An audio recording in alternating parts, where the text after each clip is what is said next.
예배에 나오신 여러분 모두를 축복하고 환영합니다. 우리 찬양하면서 하나님께 나아가는데 잠깐만 찬양하기 전에 잠깐 한 가지 더 광고 드리겠습니다. 헌금함 옆에 보면 제가 지금 뭘 하나 세워놨는데 성경 필사 목록을 적는 겁니다. 여러분들 기도하시는 가운데 내가 성경 필사할 부분들이 있으면 저 옆에다가 적어주시기 바랍니다. 우리 나의 안에 가라 너는 내 하나님이라 함께 찬양하면서 예배로 나아가도록 하겠습니다.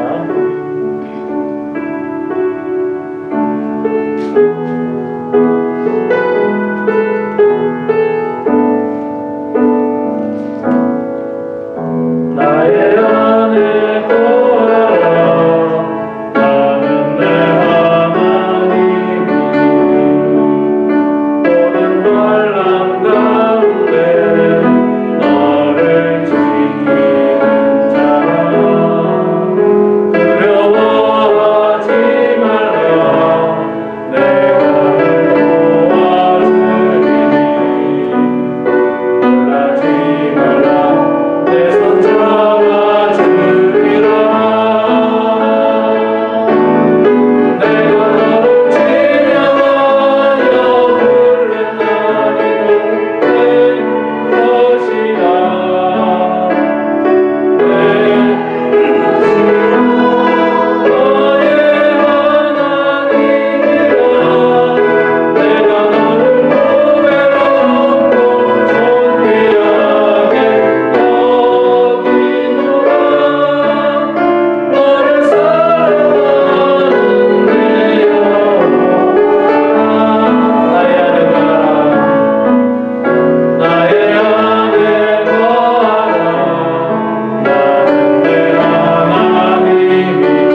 하셔서 묵상 기도 드리심으로 1월 넷째 주 주일 예배를 하나님 앞에 드리겠습니다.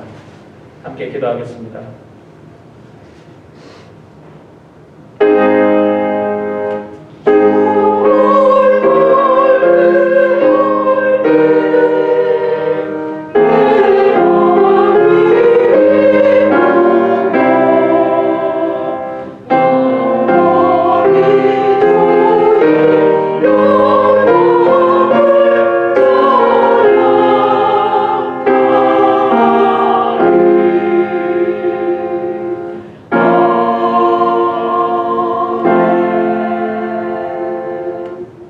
여호와 하나님은 해요 방패시니라.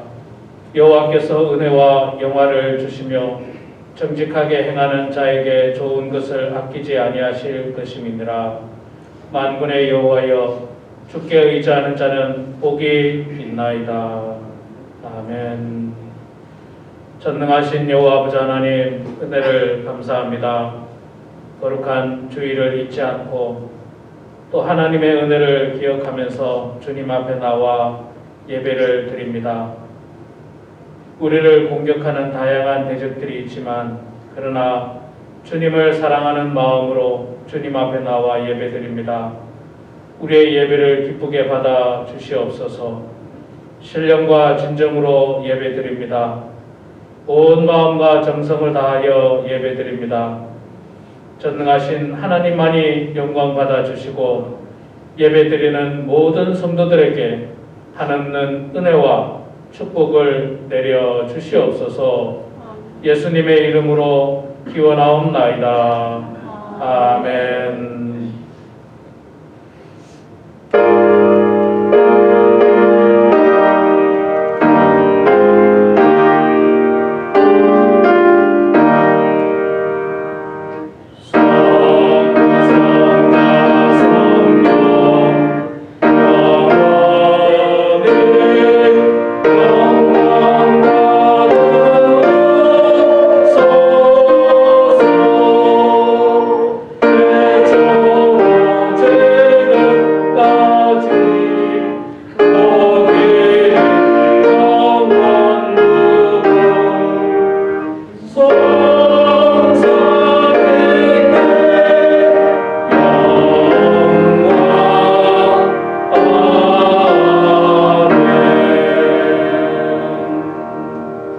자리에 앉으시기 바랍니다. 이 시간 우리 지난 한 주간 알게 모르게 지었던 우리의 모든 죄와 허물을 고백하는 참회의 기도를 드리고요. 아울러서 이 코로나 바이러스가 하루속히 소멸되고 우리가 코로나로부터 면역력을 가지고 해방될 수 있도록 이 시간 함께 기도하도록 하겠습니다.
죄를 고백하는 우리들에게 주께서 용서의 말씀을 선포하십니다.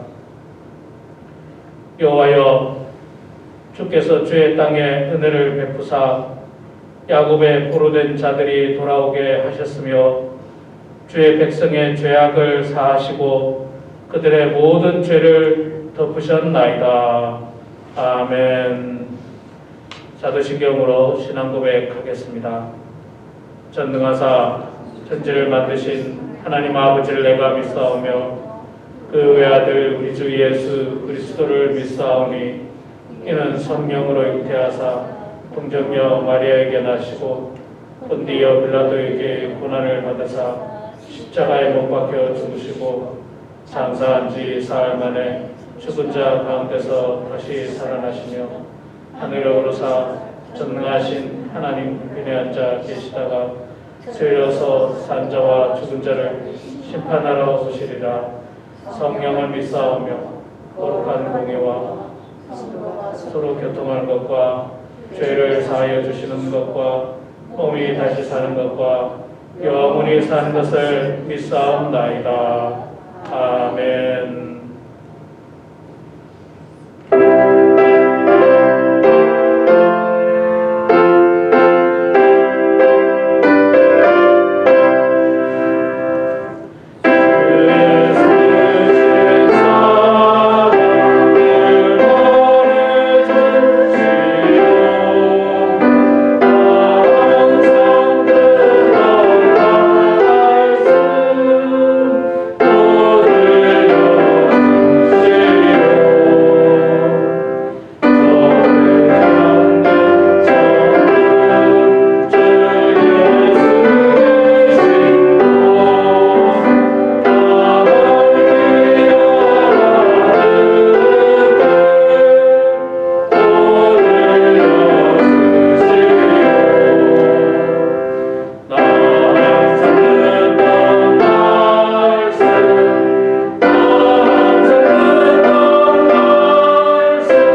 저희의 이 예배의 찬양과 경배를 주님께 영광 돌리옵나니 봄만 지어 가운데서 저희를 지켜주시고 예수 죽을 수밖에 없는 저희를 심히도 부족하고 연약한 저희들에게 예수님께 사랑하여 주심으로 은혜를 부원하여 주시니 주님의 하나님의 백성으로 삼아 주시니 감사드리옵나이다.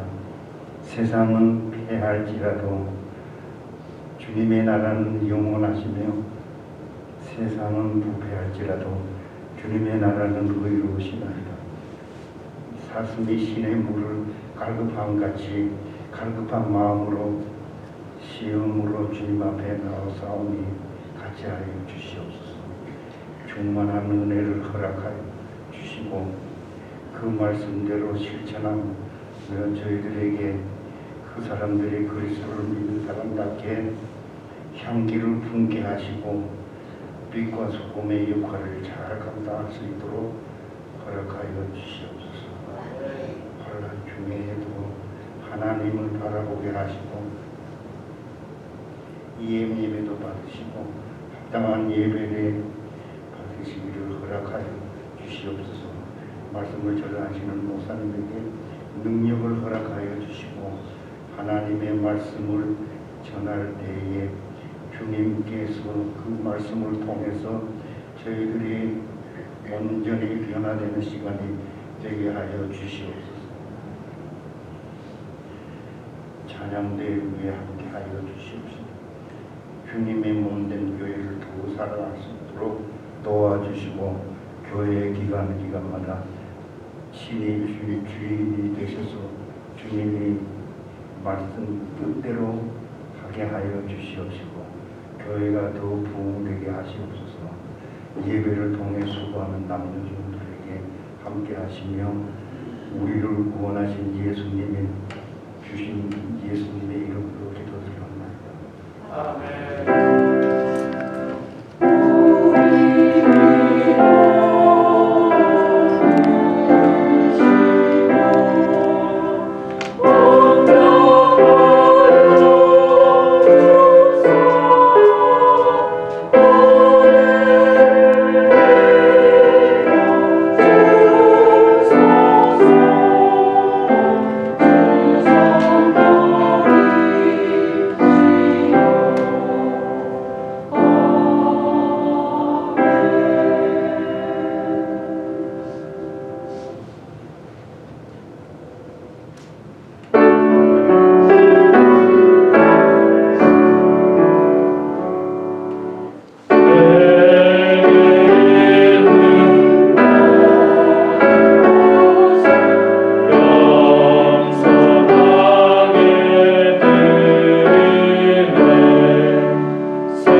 사랑의 아버지 하나님, 은혜를 감사합니다. 지난 한 주간 삶 가운데서도 저희들을 지켜주시고 하나님 보호해 주시고 날마다 일용할 양식으로 먹여주신 은혜를 주여 감사합니다. 모든 것이 하나님의 은혜였고 또 모든 것이 하나님께로부터 왔음을 고백하면서 저희들이 이 시간 정성으로 주님 앞에 예물을 올려드립니다.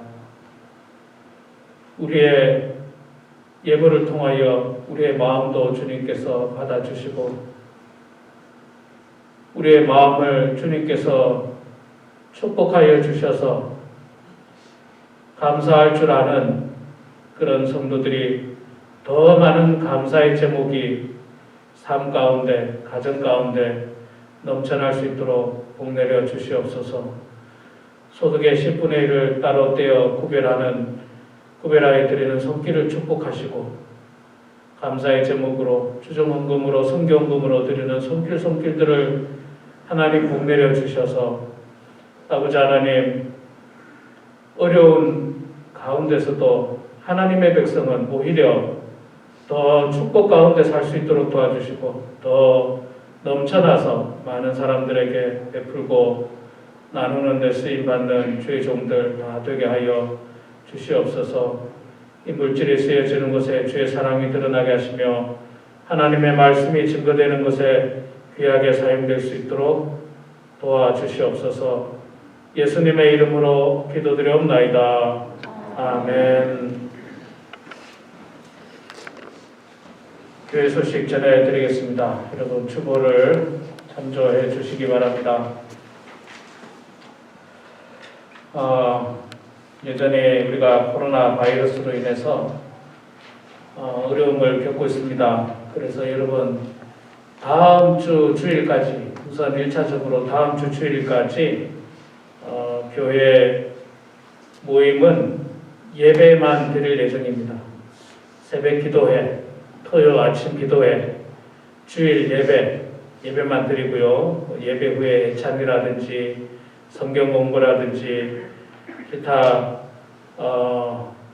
모여서 하는 것은 하지 않고, 대신에 모이지 않아도 할 수 있는 성경 보기들 여러분 가정에서 열심히 해주시고, 또 가능하면 새벽기도 나와서 기도하시되, 어려우신 분들은 가정에서라도 정말 열심으로 기도해 주시면 감사하겠습니다. 우선 다음 주까지 이렇게 하고요. 바라기는 2월 첫째 주에는 좀 정상으로 돌아오면 좋겠다는 제 개인적인 바람입니다. 그러나 이게 제 개인적인 바람인데, 이게 코로나 바이러스가 또 얼마나 또 번질지 알 수가 없으니까 장담은 못 하겠는데, 여러분 강요는 아니지만 지금 현재 뉴스에서 나오기를 부스터샷, 3차 부스터샷을 맞으면 걸려도 아주 가벼운 증상으로 넘어간다는 그런 뉴스가 많지 않습니까? 그렇기 때문에 여러분 혹시 3차를 안 맞으신 분들은 가능하면 맞으시고요. 여러분들의 생명을 위해서입니다. 다른 사람 위해서가 아니라 그렇게 맞으시고, 또 사람들 많은 곳에는 가능하면 가지 마시고, 항상 감염되지 않도록 늘 조심하시기 바랍니다. 혹시 우리 교회 출석하셨다가 아니면 다른 데서 바이러스 감염됐다가 우리 교회 출석하신 분이 있으시면 저에게 즉시 알려주시기 바랍니다. 그래야지 우리가 또 어떤 조치를 취할 수 있으니까 알려주시고요. 특별하게 변동사항이나 중요사항이 있으면 여러분들에게 단체 카톡방에다가 공지를 하겠습니다. 제가 지난 주 중에 무료로 백신 키트를 받는 웹사이트를 카톡으로 다 보내드렸습니다. 무료로 받습니다. 그거 신청하는 방법이 정말로 쉽더라고.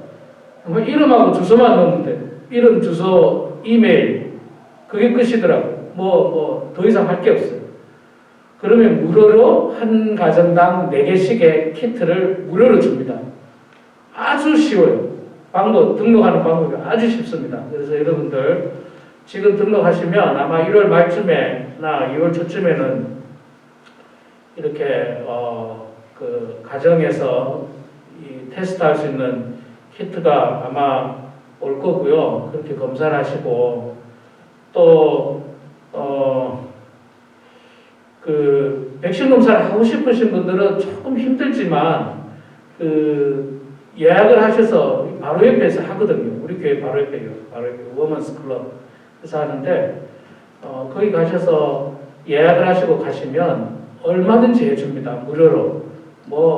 다른 거 필요 없어요. 근데 이제 좀 등록하는 게 까다롭고 예약하는 게 좀 까다로워요. 제가 해봐도 좀 우리 어르신들 힘들겠다 이런 생각하는데, 한 번만 해놓으니까요. 그 다음부터는 이제 예약만 딱딱 하면 되더라고요. 한 번만 해놓으면. 그래서 저는 말씀드린 대로 제가 일주일에 한 번씩 검사합니다. 계속 지금 화요일마다 검사해서 금요일이나 토요일 되면 제가 검사 결과를 받고요. 아직까지는 제가 지금 일주일에 한 번씩 하고 있는데 계속 음성이죠. 예, 네거티브 음성 지금 확인을 제가 받고 있는데 다음 주 내일 모레 화요일에 또 예약돼 있어요. 제가 그렇게 하는 이유는 저도 바이러스에 감염될 수 있기 때문에 혹시 저 때문에 여러분들이 감염될까 싶어서 그렇게 하는 겁니다. 그래서 여러분들도 필요하시다면 그렇게 하시면 되겠습니다. 뭐 부득불 예배에 나오시기 어려우신 분들 혹은 감기 증상이 있거나 좀 불편하신 분들은 가정에서 영상으로 예배 드려주시고요. 가정에서 성경 많이 보시고 성경 보기 지금 시작했습니다. 오늘 아마 3번이 나갔을 텐데 여러분들 가정에서 지나치게 텔레비전에만 시간을 보내지 마십시오. 지나치게. 우리 텔레비전 안 볼 수는 없습니다. 보긴 봐야죠. 근데 지나치게 텔레비전에 의존하지 마시고 하나님 말씀도 이렇게 많이 보시고 기도하시는 여러분 되시길 바랍니다. 앞서도 광고 말씀드렸는데 저기 뒤에 보면 헌금함 바로 옆에 한번 보세요. 여러분. 헌금함 옆에 제가 스탠드 하나 세워놨죠. 저 스탠드에 뭐가 있느냐면 성경 필사 목록이 있습니다. 성경 필사 목록. 창세기부터 요한계시록까지. 그래서 여러분들이 필사하고 싶은 이 책 옆에다가 자기 이름을 쓰면 됩니다. 제가 창세기 옆에다가 제 이름을 썼어요. 제 이름 썼는데 시편이 제일 긴 것 같고요. 그 다음 두 번째로 긴 게 창세기더라고요. 제가 절수로 따져보니까 두 번째로 긴 게 창세기더라고요.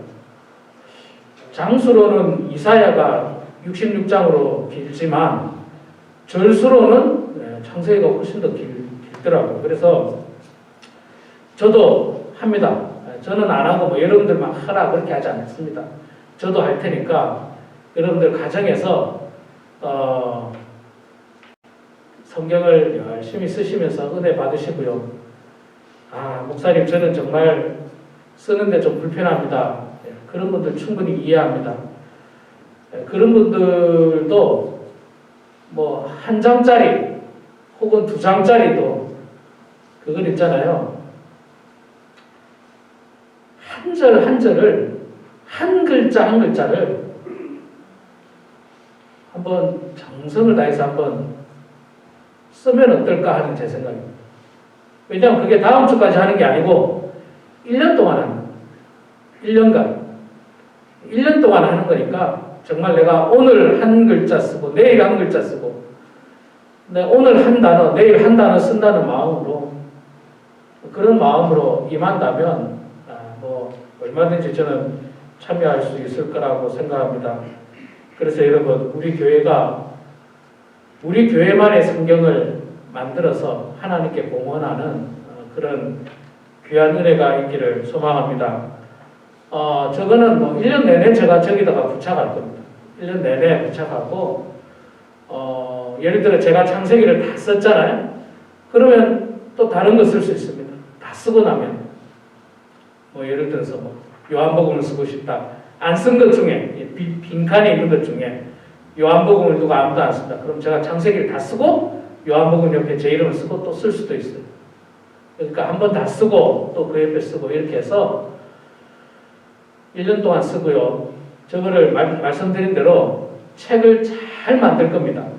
아주 정성을 들여서 책을 제가 잘 만들 거예요. 하드 카바를 써서 아주 정성으로 만들어서 우리 교회의 역사가 될 수 있도록 잘 만들어서 우리 교회가 대대로 이렇게 그 성경을 보관할 수 있도록 그렇게 하도록 하겠습니다. 여러분 적극적으로 참여해 주시면 감사하겠습니다. 나머지 여러분 주보를 참조해 주시고요.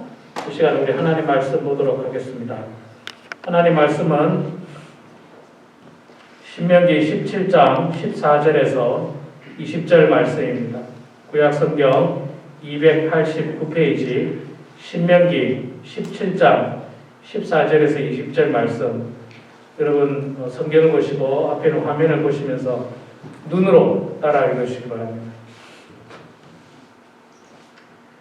내가 내 하나님 여호와께서 내게 주시는 땅에 이르러 그 땅을 차지하고 거주할 때에 만일 우리도 우리 주위의 모든 민족들 같이 우리 위에 왕을 세워야겠다는 생각이 나거든 반드시 내 하나님 여호와께서 택하신 자를 내 위에 왕으로 세울 것이며 내 위에 왕을 세우려면 내 형제 중에서 한 사람을 할 것이요 내 형제 아닌 타국인을 내 위에 세우지 말 것이며 그는 병마를 많이 두지 말 것이요 병마를 많이 얻으려고 그 백성을 애국으로 돌아가게 하지 말 것이니 이는 여호와께서 너희에게 이르시기를 너희가 이후에는 그 길로 다시 돌아가지 말 것이라 하셨음이며 그에게 아내를 많이 두어 그의 마음이 미혹되게 하지 말 것이며 자기를 위하여 은금을 많이 쌓지 말 것이니라. 그가 왕위에 오르거든 이 율법서의 등사본을 레위 사람 제사장 앞에서 책에 기록하여 평생에 자기 옆에 두고 읽어 그의 하나님 여호와를 경외하기를 배우며 이 율법의 모든 말과 이 규례를 지켜 행할 것이라. 그리하면 그의 마음이 그의 형제 위에 교만하지 아니하고 이 명령에서 떠나 좌로나 우로나 치우치지 아니하리니 이스라엘 중에서 그와 그의 자손이 왕위에 있는 날이 장구하리라. 아멘. 찬양대 찬양으로 하나님께 영광을 올려드리겠습니다. 나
네, 우리 사랑하는 성도 여러분 반갑습니다. 오늘도 이렇게 어려움 가운데서도 예배당에 나오신 여러분 모두를 축복하고 환영합니다.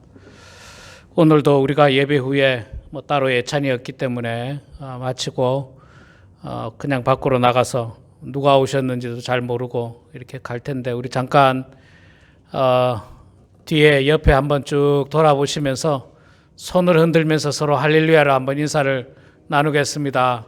네, 할렐루야. 여러분 반갑습니다. 손을 흔들면서 우리 누가 나오셨는지 또 누가 못 나오셨는지, 그래요. 반갑습니다. 네, 정말 안타깝습니다. 우리 성도님들, 특히 우리 동네는 이게 코리안 커뮤니티가 없으니까 이 교회 아니면 한국 사람 만나기도 사실 좀 어렵고요. 일주일에 한 번씩 이렇게 교인들을 만나야지 또 은혜도 나누고 또 스트레스도 풀고. 여러분, 옛날에 코로나가 한참 있을 때 있잖아요. 한국에서 실제로 그런 일들이 있었답니다. 미국에서도 그런 일이 있었죠. 스테이 홈, 집에만 있으라고, 집에만 있게 하는 정책이 있었습니다. 그때 굉장히 많은 사람들이 정신적으로 힘들어했다는 거예요. 정신적인 병이 있었다는 거예요. 집에만 있다 보니까 이런 정신적인 스트레스가 너무 많은 거예요. 집에만 있다 보니까. 우리가 집에만 있는 적이 없잖아요. 일주일, 2주일 계속 집에만 있는, 이거 굉장히 힘든 일이거든요. 그래서 코로나에는 안 걸렸지만 정신적으로 굉장히 힘들게 지나왔던 그런 일이 과거에 있었는데, 지금도 어쩌면 우리 성도님들 그러지 않을까 생각하는데, 여러분들 가끔이 아니라 산책도 하시고요. 좋은 공기도 나가서 마시고, 또 만나는 게 불편하면 전화 통화하시면서 우리 성도님들 잘 지내시는지 이렇게 좀 안부도 물으시고, 그렇게 생활하셔서 정신적으로도 여러분 건강하시기 바랍니다. 여러분, 혹시 제가 질문 하나 드리겠는데, 여러분 가정에 성경책들이 있으시죠? 성경책들이 다 있을 텐데, 그 중에는 깨끗하고 좋은 성경책, 지금 사용하는 성경책이 있지만 사용하지 않는 성경책을 가지고 계시죠, 여러분? 대부분 가지고 계시죠. 저도 이 설교를 준비하면서 제가 성경이 몇 권이 있는가 봤더니 14권인가 있더라고요. 한 14권 정도. 근데 그 중에서 보는 성경은 한 3권 정도밖에 안 돼요. 한 3권 정도밖에 안 되고, 나머지는 지나간 성경, 옛날 개역 개정판. 지금 우리가 보는 게 개역 개정판이고, 옛날 성경이 개역 한글판이었거든요. 옛날 성경이 개역 한글판. 이래서 옛날 성경이 많고, 또 지금 성경 중에도, 제가 있는 성경 중에는 글자가 작은 거는요, 이제는 못 봐요. 그래서 글자 작은 건 또 저 구석에 또 이렇게 있고 그렇습니다. 그래서 책장이 자꾸 차고 넘쳐서 이 성경책을 좀 정리를 좀 해야 되겠는데, 이걸 어떻게 해야 되나? 이걸 쓰레기통에 버려야 되나? 아니면 그냥 영원히 가지고 있어야 되나? 근데 가지고 있어도 안 보는 성경인데, 이게 진짜. 그런데 안 보지만 쓰레기통에 버리려니까 이 마음이 이게 너무너무 불편한 거예요. 너무너무 불편한 정도가 아니고 죄 짓는 것 같아요. 뭔가 그냥 죄 짓는 것 같고, 그래서 버리지 못하고 다 가지고 있습니다. 아마 여러분들도 어쩌면 비슷할 거예요, 저랑. 여러분들 여러분 믿음대로 알아서 잘 처리하십시오. 잘 처리하시고, 어떤 분은 저에게 주시겠다고 그러더라고요.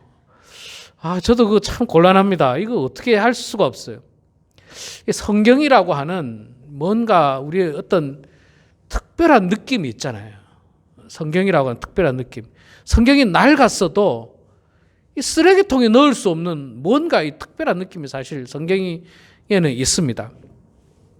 몇 년 전에 어떤 분이 저에게 선물을 하나 하셨는데, 뭘 선물했느냐면 성경 필사 노트를 선물하셨어요.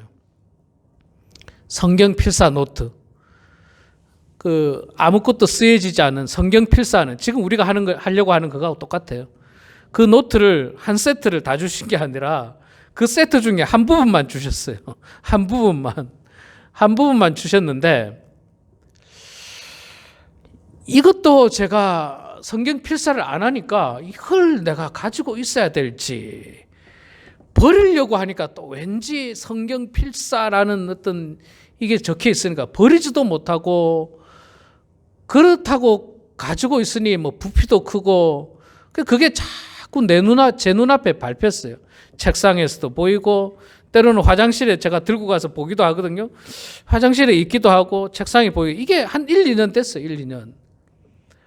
야, 이거 좀 불편하고, 쓰려고 하니 뭐 다 쓰지도 못할 거, 이거 어떻게 할까 고민을 하다가, 우리 성도님들에게 다 성경 필사를 하게 할까? 근데 성경 필사가 창세기부터 요한계시록까지 너무 분량이 크잖아요.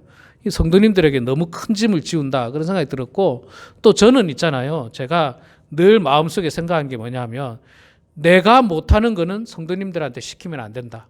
전 그런 생각이에요. 내가 못하는 것, 내가 안 하는 건 성도님들한테 시키면 안 되고, 뒤집어서 말하면 성도님들한테 시키는 거는 나도 해야 된다는 거예요. 나도 해야 돼요. 아니, 목사가 자기는 새벽기도 안 하면서 성도님 보고 새벽기도 나오세요. 그럴 수는 없잖아요.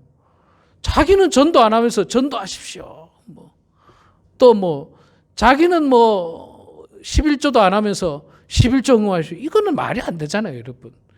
목회자가 하면서 그 일들을 해야 되기 때문에 제가 자신이 없어요.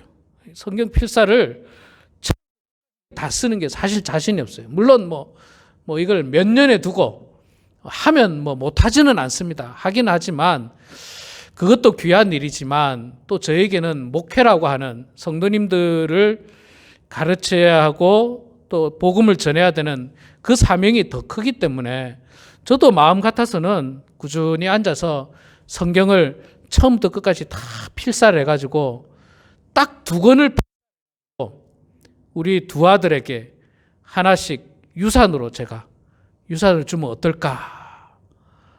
얼마나 좋을까? 그런 생각을 해봅니다. 그래서 마음속으로는 제가 지금은 못하지만 언젠가는 내가 시작을 해야 되겠다. 언젠가는 해야 되겠다. 그러나 내가 못하는 걸 내가 우리 성도님들한테 시킬 수는 없다. 그런 생각에서 그것도 못했어요. 그러다가 제가 이제 어떤 교회에서 이걸 하는 걸 봤어요. 우리 교회에서 지금 하는 것처럼 그 교인들이 그냥 힘을 합해서 한 권의 성경을 필사하는 거예요.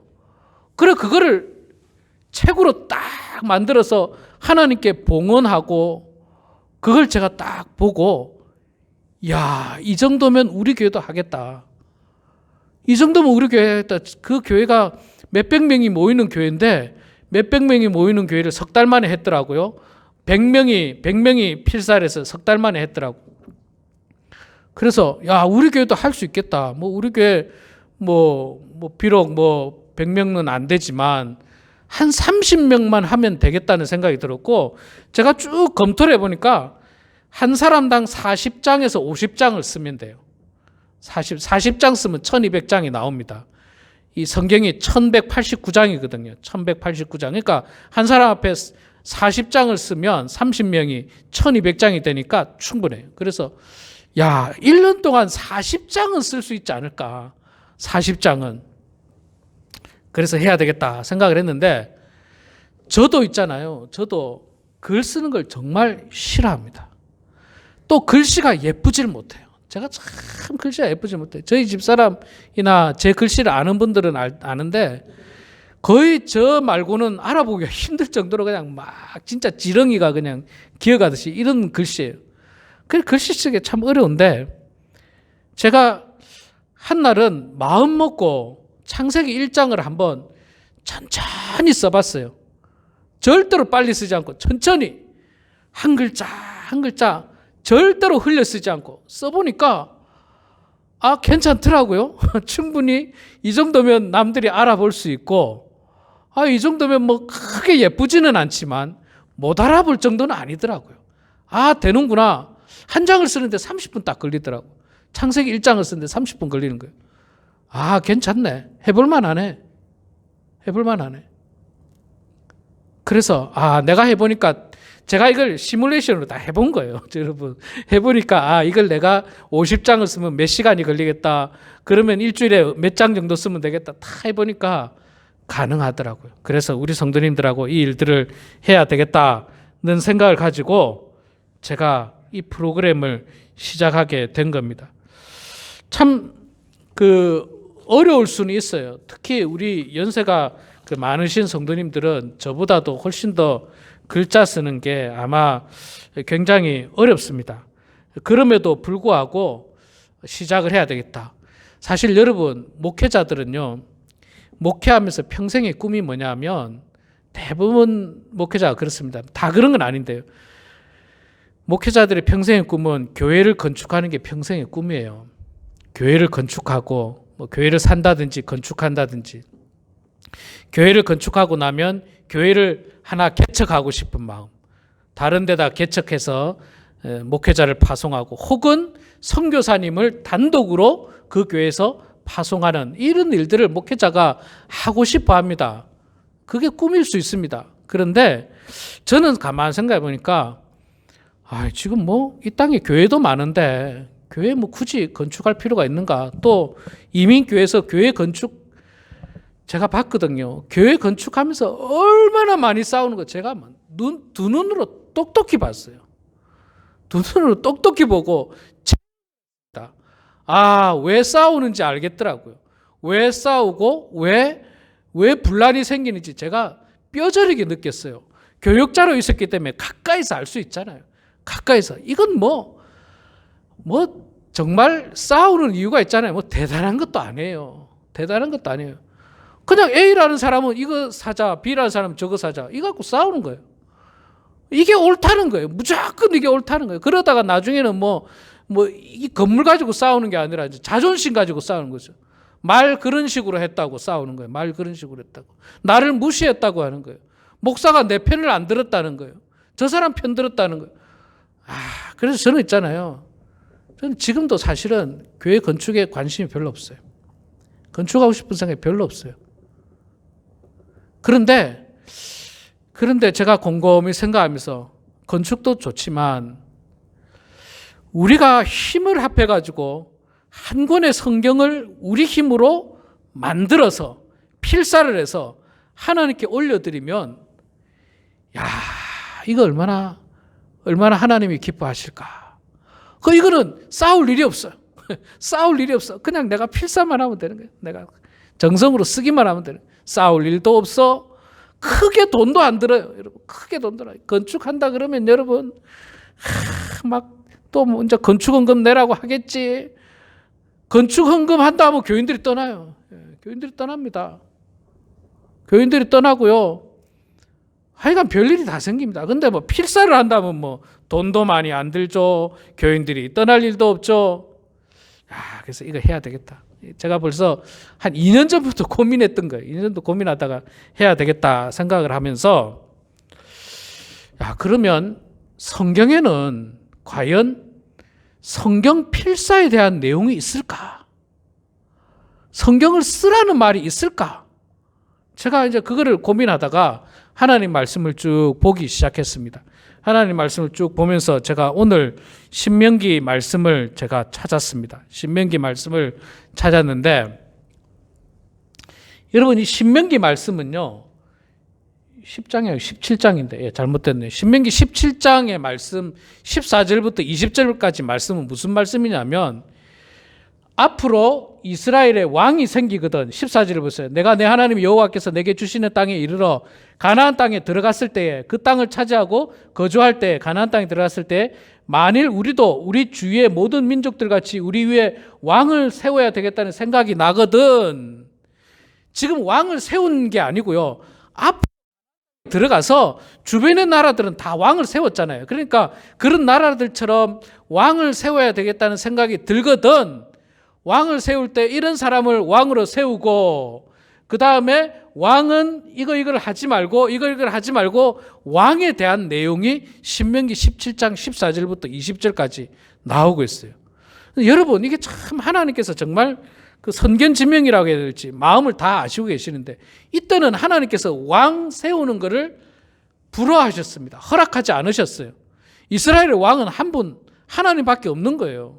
인간의 왕은 필요가 없다고 하나님께서는 생각하셨습니다.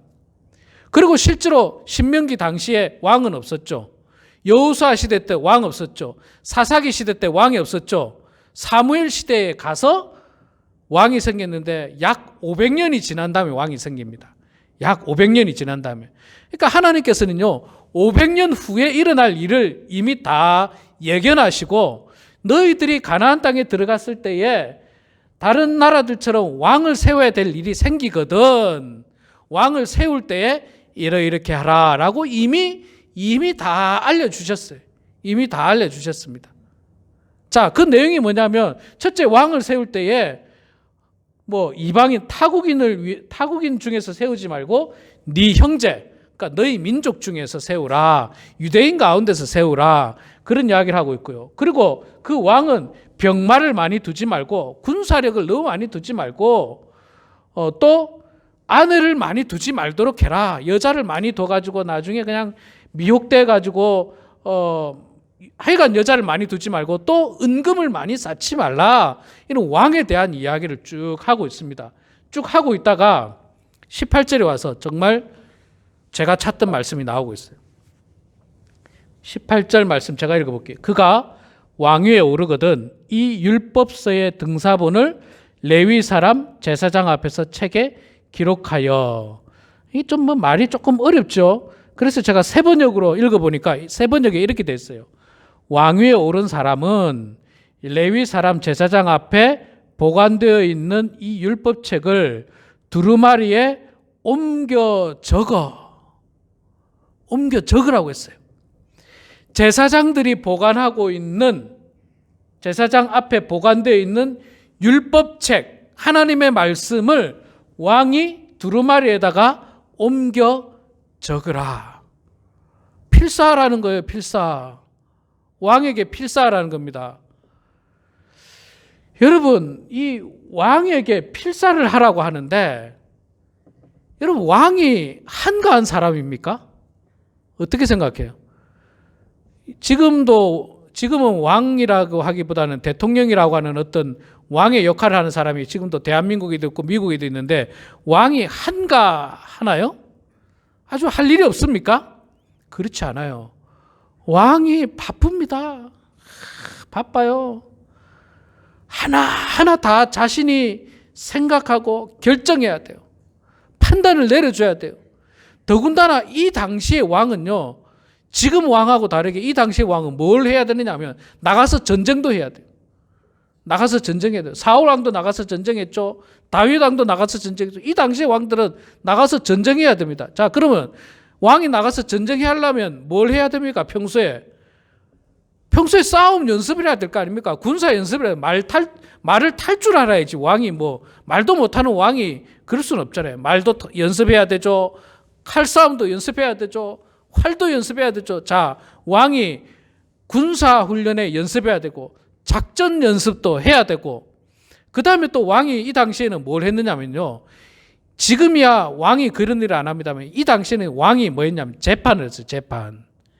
왕이 재판을 해야 됩니다. 왕이. 중요한 문제에 대한 재판을 왕이 하게 돼 있어요. 왕이. 솔로몬 왕도 재판을 했잖아요. 왕이 재판을 하는 거예요. 그러니 여러분 백성이 그냥 어마어마하게 많은데 그냥 와서 어려운 문제 왕한테 가져가서 자꾸 재판해달라니까 왕이 재판도 해야죠. 군사훈련도 해야죠. 공부도 해야죠. 정책도 짜야죠. 아이고 거기다가 부인도 많죠. 자녀도 많죠. 이게 진짜 몸이 10개라도 모자랄 판이에요. 왕이. 그런데 그 왕에게 지금 뭐 하라고요? 제사장 앞에 있는 제사장이 보관하고 있는 율법책을 왕이 그거를 복사하라, 적으라는 거예요. 적으라는 거예요. 그걸 필사하라는 거예요. 필사. 성경을 적으라는 거예요. 성경을. 아니 하나님 바빠 죽겠는데 그걸 적으라고 합니까? 그걸 적으라고 합니까? 지금 뭐 대통령들에게 성경 한번 적으라 하면 시급할 거예요, 아마. 뭐 바빠 죽겠는데. 그래도 지금 대통령들이야 뭐 참모진, 보좌진 뭐 다 분산이 돼 있으니까 뭐 좀 여유가 있기는 합니다만 옛날 왕은 진짜 바빴을 거예요. 옛날은 진짜 바빴을 거예요. 그런데 하나님께서 왕을 세우거든 그 왕에게 반드시 명령해야 될 것 중에 하나가 성경을 쓰게 하라는 거예요. 성경을. 자, 그러면 이스라엘에 여러 왕들이 있었죠. 그 왕들이 성경을 썼을까요? 쓰지 않았을까요? 성경에 왕들이 성경을 썼다는 내용이 없어요. 제가 아무리 찾아봐도 성경에 왕들이 성경을 썼다 이런 표현이 없어요. 그래서 모릅니다. 썼는지 안 썼는지 모릅니다. 그런데 제가 추측할 때는 제 개인적으로 추측할 때는 썼을까요? 안 썼을까요? 안 썼어요. 제가 볼 때는 안 썼어요. 왜 안 썼느냐? 일단 분량도 너무 많아요. 그리고 지금이야 볼펜처럼 뭐 쓰기가 편하지만 옛날에는 두루마리라는 게 파피루스 아닙니까? 이 그 갈대로 엮은 종이, 지금의 종이가 아니에요. 아주 거친 이 우리로 말하면 돗자리 있잖아요. 돗자리 같은 데다 쓰거든요. 굉장히 쓰기도 불편하죠. 또 펜도 뭐 불편하죠. 거기다가 분량도 굉장히 많죠. 또 왕이 바쁘잖아요. 왕이 안 썼을 것 같아요. 썼다는 내용도 없고요. 자, 그래서 하나님께서는 왕들에게 이 율법 쓰라고 했는데 아마 왕이 안 썼기 때문에 이스라엘 나라가 어떻게 됐습니까? 결국엔 나라가 다 망했잖아요. 다 망했잖아요. 만약에 하나님 말씀대로 이스라엘 왕들이 열심히 성경을 필사하고 그 다음 왕이 또 필사하고 그 다음 왕들이 필사한 성경만 잘 보관이 되어 있을 거예요. 그거 아마 후대까지 계속해서 남아있을 텐데 지금 남아있는 게 없습니다. 왕들이 쓴 내용이 아예 없어요. 지금까지 남아있는 것들이. 그리고 결국 이스라엘은 왕들이 하나님 앞에서 온전하지 못했기 때문에 결국 나라가 멸망당하고 말았던 거예요. 왜? 하나님 명령을 안 지켰거든요. 뭐 성경을 필사 안 한 것도 안 지켰죠. 또 아까 뭐라고 되어 있습니까? 아내를 많이 두지 말랬는데 아내 다 많이 뒀잖아요. 아내 다 많이 뒀죠.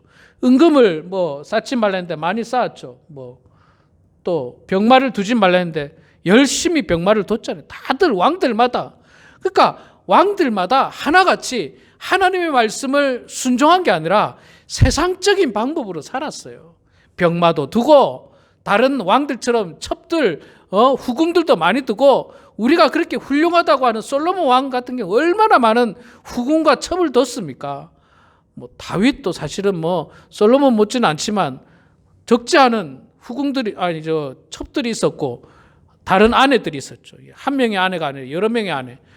그 외 왕들은 기록이 안 될 만큼 많은 여인들이 있고 병마를 두고 은금을 쌓고 그리고는 하나님이 하라고 하는 율법서를 필사는 안 하는 거예요.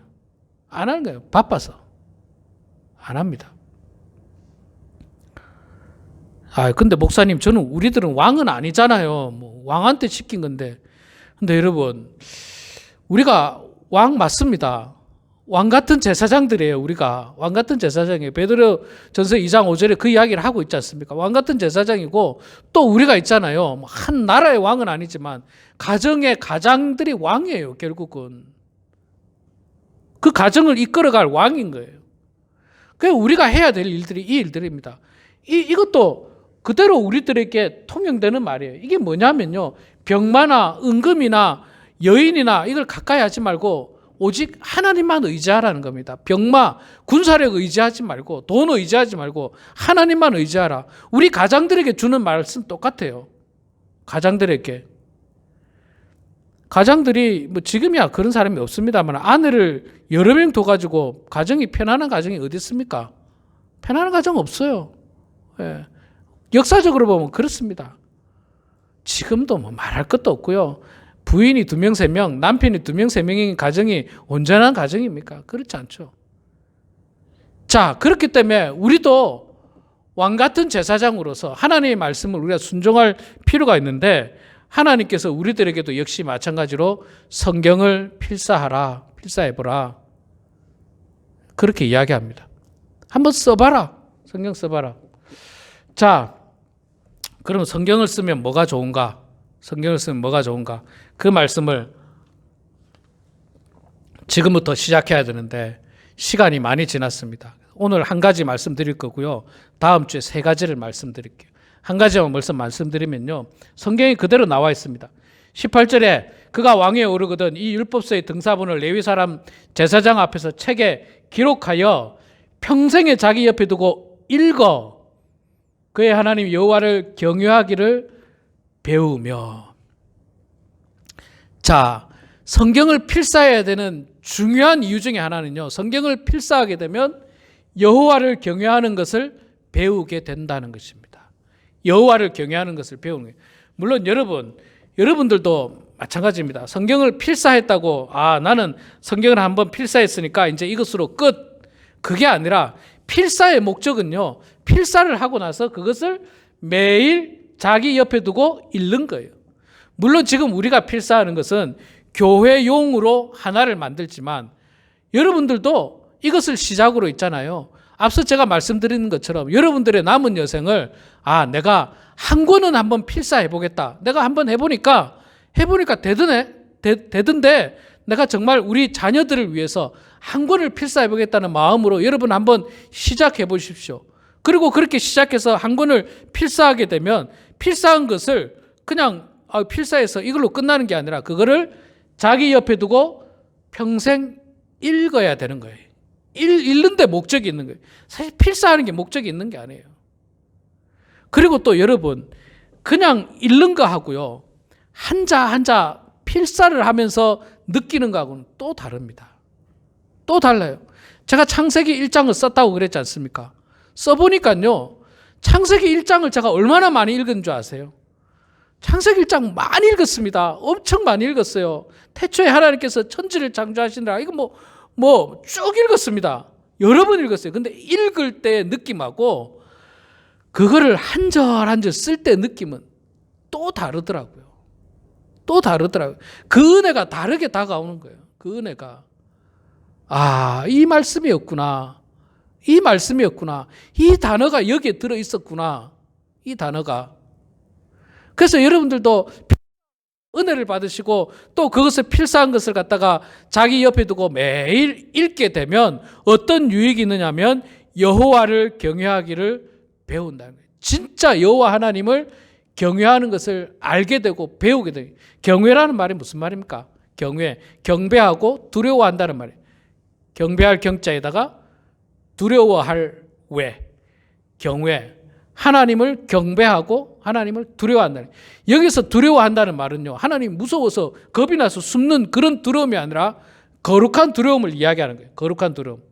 하나님의 그 거룩함 앞에 정말 나의 작아지는 모습에 그런 어떤 두려움을 이야기하는 거예요. 그냥 하나님이 나를 어떻게 할까 싶어서 그런 두려움이 아니라 그런 경외함들이 있잖아요. 그런 두려움. 제가 성지순례 갔을 때 있잖아요. 성지순례 갔을 때 여러 곳을 방문했을 때마다 느끼는 감정이 뭐냐면 경외함이에요. 두려움이에요. 예수님께서 십자가에서 죽으셨던 바로 그 자리에 내가 섰을 때의 그 두려움. 그 어떤 말로 표현하기 어려운 강한 프레셔 같은 어떤 두려움들이 제 마음속에 있는 거예요. 제 마음속에. 예수님께서 걸어가셨던 십자가를 지고 걸어가셨던 그 골고다 길을 걸어 올라갈 때에 그 다가오는 경외함이 저에게 있어요. 그 땅을 제가 밟을 때 그 경외함. 그 경외함이 바로 두려움입니다. 두려움. 그러니까 여러분 성경을 읽고 성경을 쓰고 읽으면서 우리가 뭘 배우느냐면 정말 하나님을 경배하는 마음과 하나님 앞에 두려워하는 마음을 제대로 배우게 되는 거예요. 제대로 배우게 되는 거예요. 그냥 지금까지는 막 듣기만 했어. 목사님의 설교를 듣기만 해서 계속 듣기만 하고 그냥 겨우 한번 읽고 그냥. 그런데 이걸 써보면 또 달라요, 여러분. 또 다른 경외함이 우리들 마음속에 깊숙이 찾아옵니다. 깊숙이 찾아와요. 아, 하나님이 이런 분이었구나. 하나님이 나를 위해서 이렇게 하셨구나. 예수님이 이런 분이셨구나. 예수님이 나를 위해서 이렇게 사셨구나. 이런 경외함이 우리 마음속에 찾아오는 겁니다. 이스라엘 왕들이 있잖아요. 이렇게 성경을 하나님 말씀대로 필사하고 그것을 옆에 두고 날마다 그 말씀을 읽었다면 여호와 하나님을 경외하기를 분명히 배웠을 거예요. 하나님을 경외하는 것을 배웠을 거예요. 그런데 그들은 필사도 안 했고 매일매일 읽지도 않았으니까 그저 병마를 더 많이, 은금을 더 많이 쌓고 여자를 더 많이 데리고 그런 데만 신경을 쓰다 보니까 하나님을 경외하는 마음이 없어요. 하나님을 경외하는 마음이 없고 오히려 그냥 백성들에게 나만 경외해라, 나만 경배해라, 그런 어떤 마음들만 가득 차니까 하나님께서 그들을 벌할 수밖에 없었던 것입니다. 벌할 수밖에 없었어요. 여러분, 하나님을 경외하는 사람은요, 사실 하나님을 경외하는 사람은 성경을 함부로 할 수가 없어요. 하나님을 진짜 경외하는 사람은요, 주일날 나와서 예배 드리는 것을 목숨처럼 생각합니다. 목숨처럼. 목숨을 걸고. 하나님을 진짜 경외하는 사람은요, 정말 하나님께 모든 것을 맡기는 사람이에요. 그런데 그게 어디서 오느냐? 성경 말씀을 날마다 읽고 묵상하고 또 쓰면서 거기 그 성경 말씀 속에 깊숙이 숨어 있는 하나님의 그 놀라운 은혜와 그 사랑을 철저하게 깨달을 수 있는 거예요. 그러면서 경외함을 배울 수가 있는 것입니다. 그래서 여러분들도 이제 2월 달부터 여러분들이 쓰겠다라고 결심한 그 성경 말씀을 쓰기 시작하면요, 쓰기 시작하는 순간부터 여러분들이 뭘 배우느냐? 하나님을 경외하는 마음을 배웁니다. 하나님을 경외하는 마음을 제대로 배우게 될 것입니다. 그리고 온전히 한평생 하나님을 제대로 경외하게 될 것입니다. 우리 사랑하는 성도 여러분, 오늘 이 말씀 또 기억하시고요. 또 앞으로도 19절, 20절 말씀에 계속해서 이 하나님 말씀을 쓰고 읽으면 어떤 유익이 있는지 제가 다음 주에도 계속해서 말씀을 전하게 될 텐데, 여러분 혹시 아직 저 뒤에 쓰지 않았다면 오늘 마치고 나가시면서 쓰시고, 또 영상을 보셔서 오늘 예배당에 못 나오신 분들은 저에게 카톡을 보내셔서 목사님 제가 요한계시록을 쓰겠습니다, 목사님 제가 사사기를 쓰겠습니다, 저한테 알려주십시오. 그럼 제가 대신 기록을 해놓고요, 2월달 되면 여러분들이 쓸 수 있는 페이퍼를 여러분들이 나눠드리겠습니다. 그러면 여러분들이 집에서 이 코로나 바이러스 때 집에서 텔레비전 적당히 보고요. 적당히 보고, 시간 많아요. 시간 많습니다. 어디 나가서 외식 안 하고, 친지 안 만나고, 누구 안 만나면 시간 많습니다. 천천히, 절대로 빨리 쓰면 안 되더라고요. 제가 해보니까 빨리 쓰니까 글씨가 벌써 날아가고, 또 빨리 쓰니까 무슨 내용인지 모르고 막 쓰는 그런 잘못된 게 있더라고요. 그냥 한자 한자 곱씹으면서 천천히 쓰는 거예요. 천천히 쓰는 거예요. 그럴 때 우리가 하나님을 경외하는 것을 제대로 배운다는 사실을 깨닫고 결단하시고 헌신하셔서 하나님께 영광을 올려드리는 그런 우리 모두가 되길 주의 이름으로 축원합니다. 기도하겠습니다. 사랑의 아버지 하나님, 은혜를 감사합니다. 저희들을 주님 사랑하여 주셔서 세상의 많은 사람들보다 먼저 하나님 알게 하시고 예수 그리스도를 마음 가운데 영접하는 그 은혜를 주셔서 감사합니다. 아버지 하나님, 저희들이 지금까지 하나님을 믿고 의지하였지만 그러나 때로는 수박 겉핥기처럼 신앙생활 했는지도 모릅니다.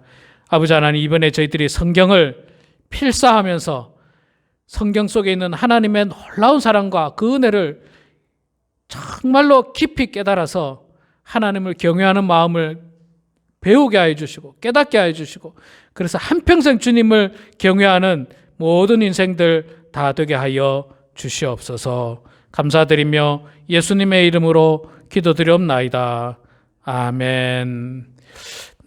네, 우리 내 마음의 주를 향한 사랑이 찬양으로 축도함으로 예배 마치겠습니다. 2절 부를 때 우리 일어나서 부르도록 하겠습니다.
지금은 우리 주 예수 그리스도의 은혜와 하나님 아버지의 크신 사랑하심과 성령님의 감화 감동 위로 충만하심이 왕같은 제사장인 우리 모두가 하나님의 말씀을 따라 그 말씀을 쓰고 날마다 읽고 묵상하여 더욱더 하나님을 경외하기를 배우며 축복된 삶을 살기를 소망하고 다짐하는 사랑하는 모든 성도들 머리 위에, 가정 위에, 일터 위에, 자녀손들 머리 위에 지금부터 영원토록 함께 하시기를 간절히 축원하옵나이다.